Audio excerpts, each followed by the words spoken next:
ए किरण, इकडं बघ ना. हे बघ, मी तुझ्या समोर उभा आहे. असं माझ्याकडे पाठ करून उभं राहून काय साध्य करायचंय तुला? मला माहिती आहे तुला माझ्याबद्दल काय वाटतं. मला आशिषने सगळं सांगितलंय.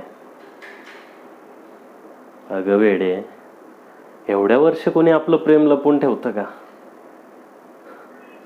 का तू मला आधी काही बोलली नाहीस? मी 5 वर्ष हॉस्टेलला असताना मला कितीतरी मुलींनी प्रपोज केलंय, पण मी कधीच कुणाला होकार देऊ शकलो नाही. प्रत्येक वेळी तुझा चेहरा समोर दिसायचा. हो, माझंही तितकंच प्रेम आहे.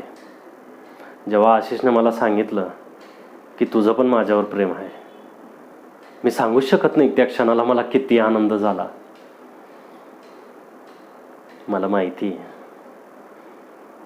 आपल्या घरचे या आंतरजातीय प्रेमाला स्वीकारणार नाहीत, पण किरण, जर आपल्या प्रेमात खरी ताकद आहे ना, तर आपण आपल्या घरच्यांचा नकार होकारात नक्कीच बदलू शकतो.